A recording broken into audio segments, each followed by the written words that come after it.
times, I had read something, what we call the butterfly effect. It's how certain circumstances and small decisions in your life pave way to make a bigger picture. I did not come from a family of doctors. My father was an engineer and my mom a homemaker. But from my school days, I had a penchant to help the needy. I used to knock doors and collect charity and send the funds to Help Age India, an organization helping the disadvantaged elderly. Hence, quite early in my life, I realized my call is for medicine. As with everybody, I too went through the compulsory arduous training and education to become and join as an assistant professor of neurology. As an aspiring professor, I felt that my work task was complete because I had a secure job, a good salary, a sheltered work profile, and a perfect clinical and academic blend. In fact, in short, a comfortable and cozy life. And yet, the child in me was not feeling satisfied. Somewhere, someplace, the stereotypy that I was conforming to was making me restless. But I was jittery to come out of my comfort zone.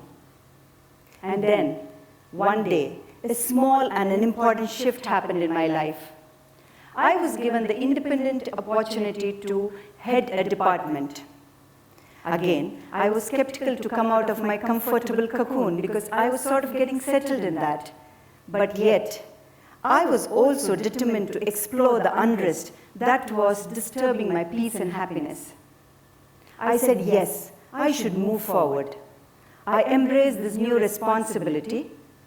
Day in and out, nights with patients and relatives, accepting the challenges of diagnosis, curing some of the ailments, and helping the others, making the sufferings more bearable.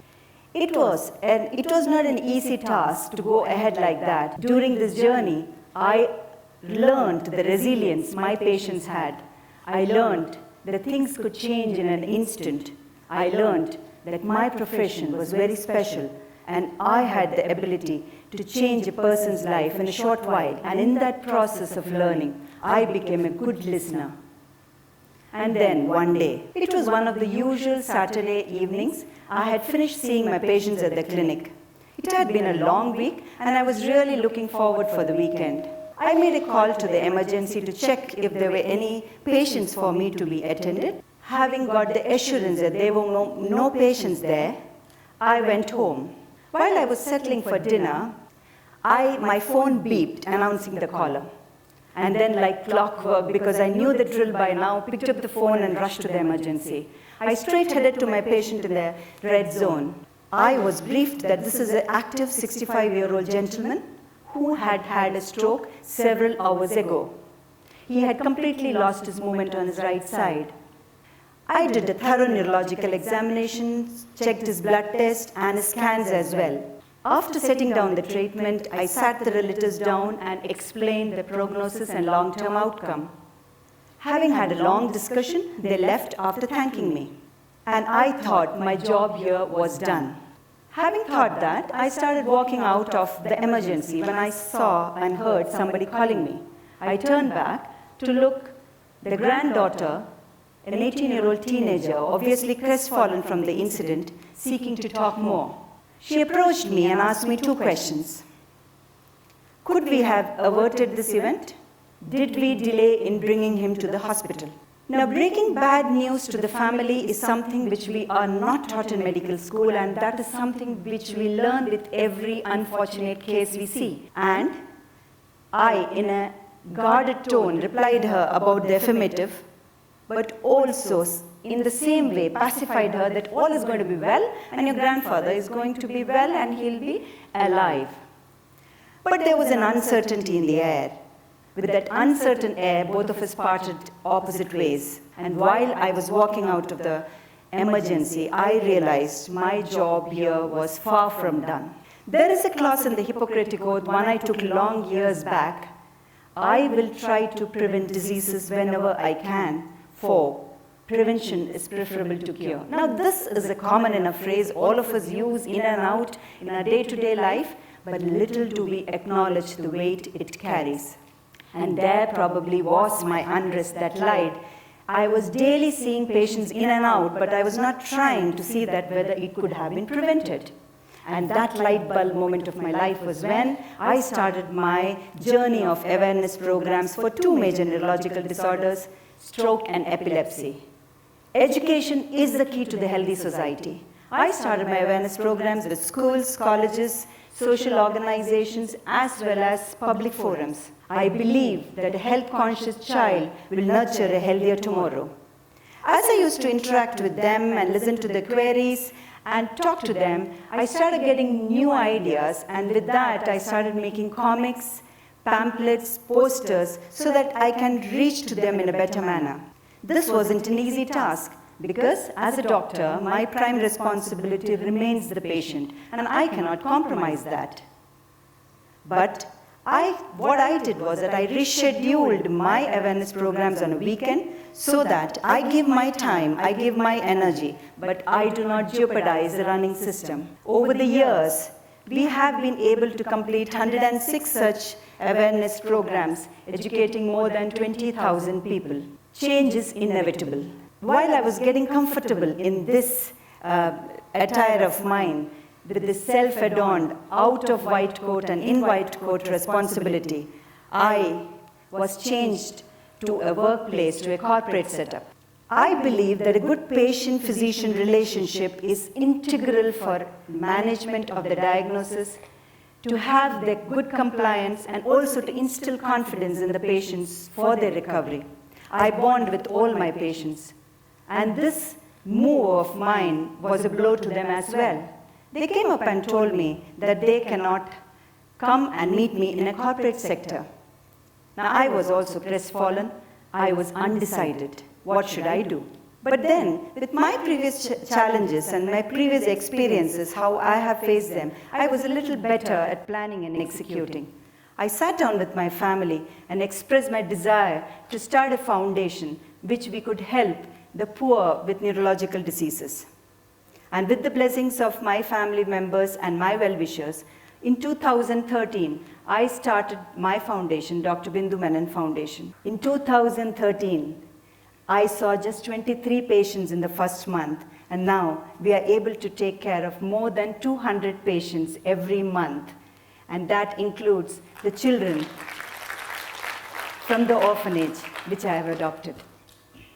This is not an easy journey again. Every Sunday, one Sunday of every month is like a get-together with my extended family, where it is just not medical treatment and prescribing medications. I see the ups and downs in their life, all the factors that can influence their health, because it is just not medicines. Over the years, I have noticed a sea change, not only in the patient's life, but in the family's life as well, because it is not just the good health and a perfect health that I cared for.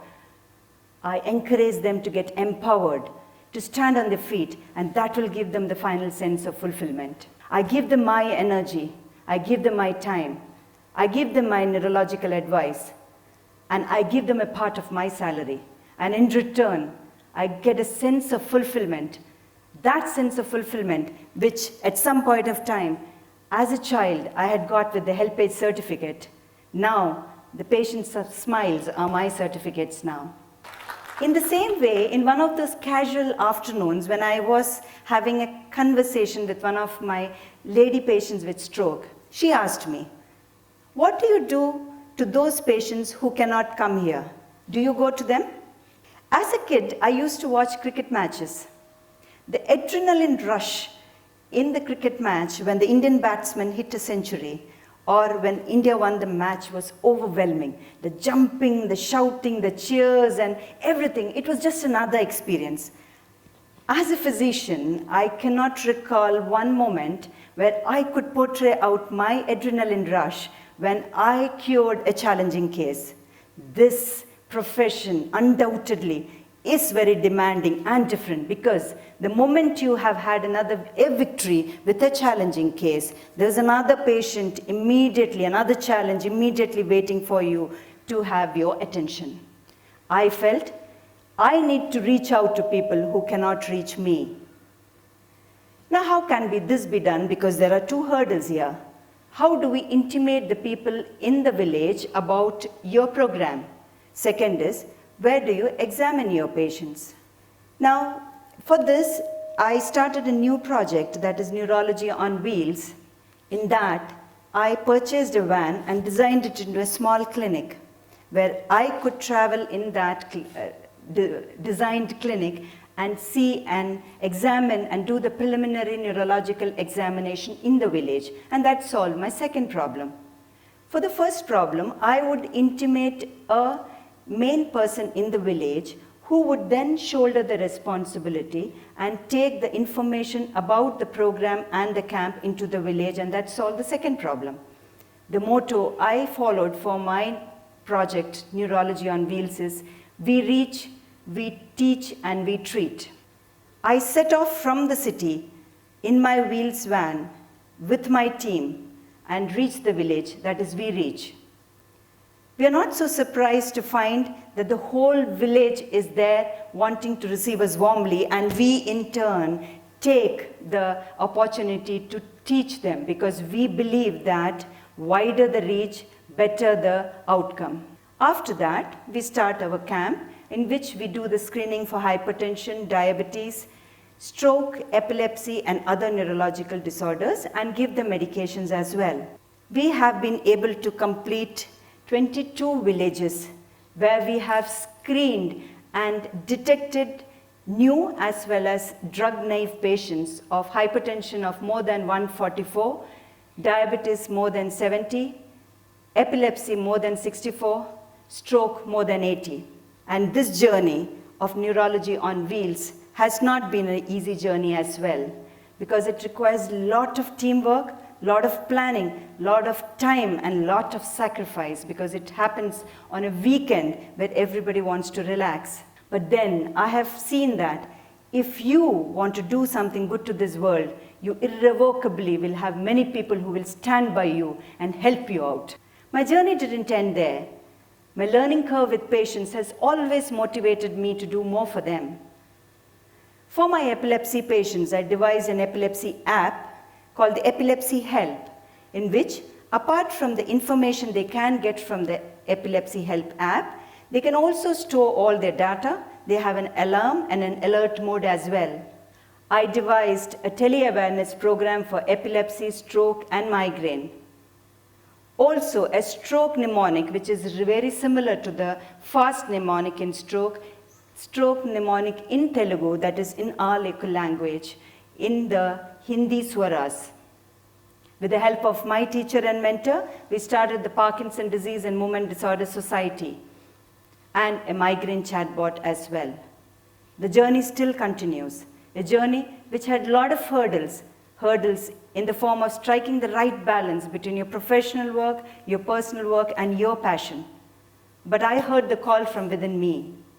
This definitely has not been the path of least resistance, but then I can tell you that this has been the path of highest fulfillment. At my low moments, I'm always reminded of the saying from Stephen Grellet, I shall pass through this way but once. Any good that I can do, any kindness that I can show to any human being, let me do it now. Let me not defer nor neglect it, for I shall not pass this way again. Teamwork makes the dream work. Collective ideas and different views can change the system we all are a part of. In the same way, I hope that my ideas and views will motivate my daughter and the young brains to take this further, because this is bigger than any one of us here. Thank you.